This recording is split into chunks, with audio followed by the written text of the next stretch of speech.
Vamos continuar com as explicações do Alter Rebbe sobre o significado místico do estudo da Torá. Estávamos vendo como ele nos descreve, nos explica qual o efeito espiritual do estudo da Torá, o que representa a Torá na sua essência. Nós vimos como a própria essência divina está embutida na Torá. Vimos porque a Torá é chamada do exemplo anterior, aquilo que serve de exemplo para captarmos aquele que é anterior a toda a existência, aquele que é o Criador, o regente do universo, mas que se encontra acima do mundo e do universo. Ele é anterior e superior a tudo e a todos. E a Torá é chamada o exemplo anterior para nos dizer que através da Torá, a Torá serve de exemplo para captarmos e absorvermos a essência do ser divino, do ser anterior.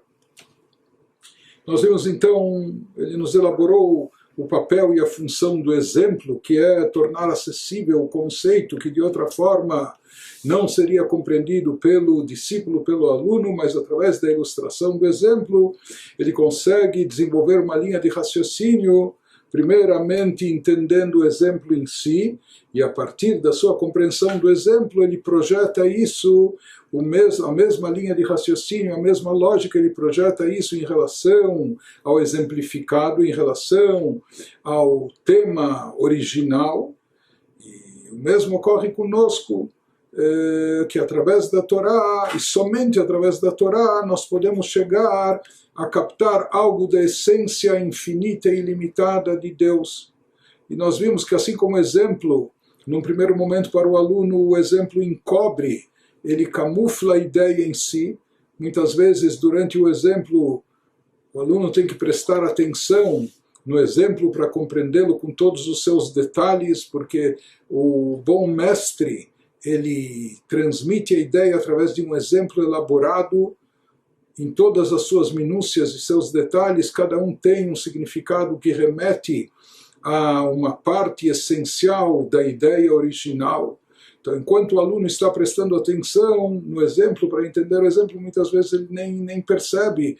A ideia em si está tão camuflada, tão disfarçada por trás ou dentro do exemplo, que ele nem percebe onde o mestre quer chegar, ou qual a ideia que existe por trás disso. Da mesma maneira, a Torá, conforme ela se encontra revestida no plano terrestre, no plano mundano, no nosso mundo material, então nós não vemos divindade ou inspiração ou espiritualidade em todos os trechos e passagens da Torá, e menos ainda no Talmud, nas discussões talmúdicas, na Mishnah, na Gemara, aquilo que é trazido na Halachá, nas leis de assuntos mundanos, de assuntos financeiros, de negócios, etc. Mas tudo isso, nos explicou o Alter Rebbe, é um exemplo. Na realidade, tudo isso, toda essa dimensão da Torá não passa de um exemplo através do qual, mas é um exemplo que contém dentro de si o canal para a compreensão do exemplificado, da ideia maior, da ideia original. Por isso nós falamos também que se afirma feliz aquele que chega lá em cima, a alma que chega lá portando o seu estudo, com estudo na mão, ou seja, que ela estudou Torá, a alma, quando estava aqui encarnada nesse mundo, e mesmo que o seu estudo da Torá, talvez em maior parte se referia às leis mundanas e terrestres, mas isso é o exemplo, isso lhe serve de instrumento mais tarde para extrair desse exemplo exemplificado, para chegar à ideia maior e entender ou captar aquilo que é possível captar da essência divina. Em seguida, prossegue o Alter Rebbe nos explicando, ele vai nos explicar uma das questões que também tinham sido lançadas anteriormente, qual é a grande novidade por trás do evento da outorga da Torá, o que representou a entrega da Torá efetivamente. Por que a entrega da Torá é um divisor de águas, não só na história do povo de Israel, mas na história de toda a humanidade? Por que isso mudou toda a existência? Se divide a história do mundo entre antes da entrega da Torá e depois da entrega da Torá. O que já representou, o que significou a entrega da Torá? Então faltou elaborar esse tema, esse assunto, mas baseado nas explicações que vimos até agora, nós vamos procurar entender também esse conceito. Então, um dos pontos essenciais que nos foram transmitidos pelo Alter Rebbe é esse conceito da Torá servindo como exemplo, o exemplo anterior, o exemplo do ser anterior a tudo, o exemplo que reflete a essência de Deus. Em outras palavras, nós vimos que através da Torá é possível a criatura humana, é possível a pessoa chegar a uma revelação do ser anterior ao mundo. Anterior, que vem antes, está acima do mundo universo. Estamos falando aqui de Deus infinito, ilimitado na sua essência, e nós somos meros seres carnais, seres de carne e osso, seres mortais, com inteligência limitada, com capacidade limitada, mas mesmo assim se diz que através da Torá nós podemos ter acesso e captar algo do ser anterior ao mundo universo, do ser divino. Ou seja, quando a pessoa estuda e capta a sabedoria da Torá, através disso ele tem a possibilidade de captar, de chegar a captar a própria essência de Deus. Da mesma forma que através do exemplo o aluno acaba entendendo a ideia profunda, elevada, complexa, original, e somente através do exemplo é que ele consegue essa compreensão. Da mesma maneira, a Torá aqui serve de exemplo. Através do entendimento, da compreensão da Torá, nós chegamos a captar também a essência divina. A partir disso, nós vamos entender que nisso consistiu a grande novidade da entrega da Torá aqui no mundo, aqui no Monte Sinai. Na verdade, a revelação no Monte Sinai, a entrega da Torá, o início, as tábuas da lei, com os 10 mandamentos, a entrega da Torá não consistiu apenas no fato de Deus transmitir a nós as 613 mitzvot, quais são os seus preceitos. As leis da Torá, os preceitos bíblicos, ou como as outras partes da Torá, não foi apenas isso. Porque na realidade, se nós observamos aquilo que os nossos sábios nos contam nos livros, em primeiro lugar é dito que os patriarcas já cumpriram toda a Torá antes dela ser entregue. Abraham, Yitzhak e Yaakov, com espírito divino ou até com espírito de profecia, eles conheciam as mitzvot que seriam entregues mais tarde no Monte Sinai para o povo de Israel, e eles se anteciparam e já cumpriam essas mitzvot, já cumpriam esses preceitos antes mesmo da Torá ter sido dada. Mais do que isso, então nós vemos que já havia cumprimento de mitzvot antes da entrega da Torá. Os patriarcas já cumpriam os preceitos. Então dizer que a grande novidade da entrega da Torá foi que a partir de então nos foram dados os preceitos, tudo bem, nos foram dados, mas haviam aqueles que já cumpriam os preceitos antes disso.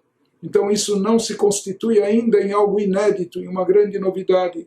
Da mesma forma, mesmo em relação ao próprio estudo da Torá em si, também consta no Midrash, também dizem os nossos sábios, Meolam lo parshai yeshiva me'avoteinu, que sempre todos os descendentes de Abraham, Yitzhak e Yaakov sempre estudaram Torá, mesmo que a Torá oficialmente ainda não tinha sido dada, ainda não havia o texto formal da Torá, mas os conceitos da Torá já eram estudados pelos patriarcas, pelos pais das 12 tribos, pelos judeus, até quando estavam na dura escravidão do Egito. Então até estudo da Torá já havia antes da entrega oficial da Torá. Cumprimento das mitzvot também já havia. Então, uma vez que nós vemos que isso já acontecia de uma forma ou de outra no mundo, então não é nisso que consistiu a grande novidade da outorga da Torá no Monte Sinai. Por que se considera essa revelação tão marcante, tão impactante? Há um motivo mais profundo. O que aconteceu de inédito naquele momento?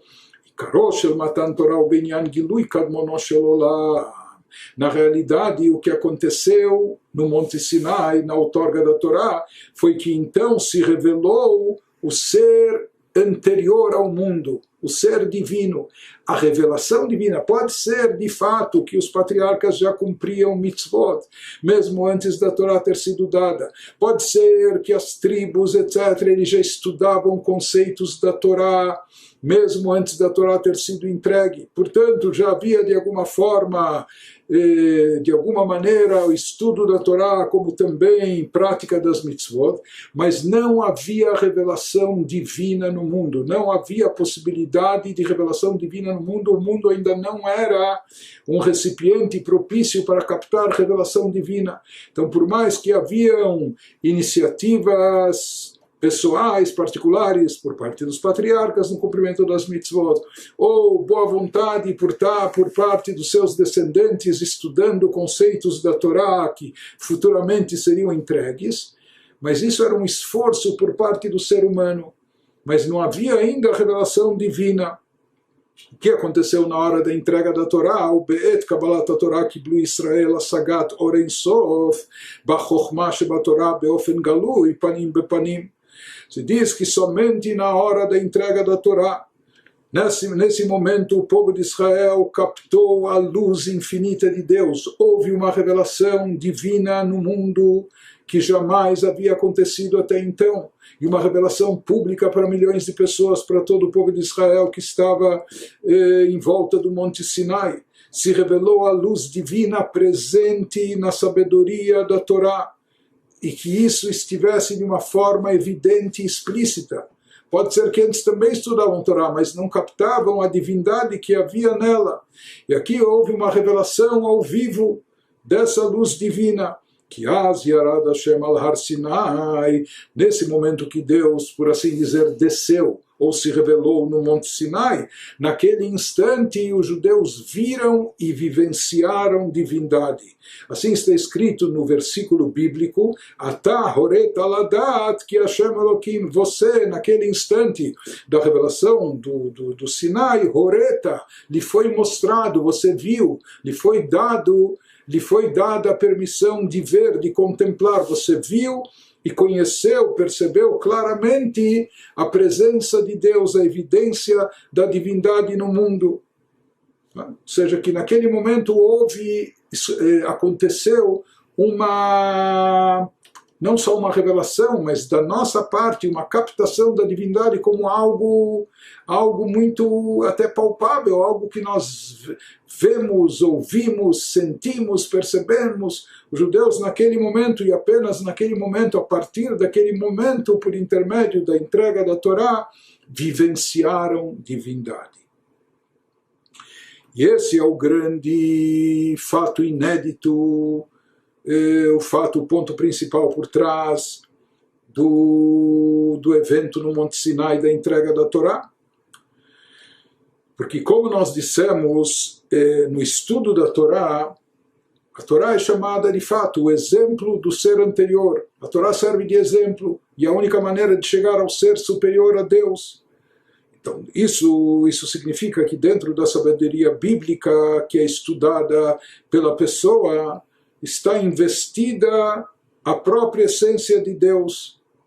Na Torá que estudamos, e não só nos estudos místicos esotéricos, mas até quando estudamos literalmente o Chumash, a Bíblia, o Pentateuco, a Mishnah, a Gemara, a Halachá, lá está revestida a essência divina.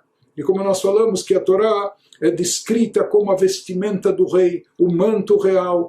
E como nós dissemos, não importa se você está sendo abraçado pelo rei ou você está abraçando o rei, não importa quantas roupas e vestimentas estejam sobre ele, o principal é, mesmo que você não sinta o rei na própria pele do rei, mesmo que você não tenha o contato com a carne, não é, do seu corpo, porque ele está envolto em vestimentas, mas você está sendo abraçado pelo rei. Mas na prática, essas roupas, elas encobrem a própria pele do rei, não é? O próprio corpo. Por isso também, seguindo essa analogia, ou tomando isso como exemplo, nós podemos entender que existe esse fenômeno que uma pessoa pode estar estudando Torá, mas sem sentir a divindade da Torá. Ele sente, ele estuda a Torá, mas ele não sente a sua ligação com o rei. Por quê? Porque há capas grossas aqui, há mantos grossos que estão... de fato, ele está sendo abraçado, mas ele não sente o calor do corpo real. Então, por mais que o fato da pessoa não sentir a elevação, a grandeza da Torá na hora do estudo, isso não muda na prática as coisas. O fato é que ela está conectada com Deus, porém, ela está abraçando o rei, ou está sendo abraçada pelo rei, porém, na prática, nós entendemos que se a pessoa não estiver sentindo e percebendo essa elevação, essa grandeza da Torá, então o estudo da Torá não vai estar também produzindo um efeito e impacto sobre a pessoa. Se a pessoa não percebe a grandiosidade desse estudo, o efeito especial que se obtém, a conexão com Deus que se obtém através desse estudo, então ele vai estar estudando, mas esse estudo não vai estar produzindo um refinamento e uma elevação maior na pessoa.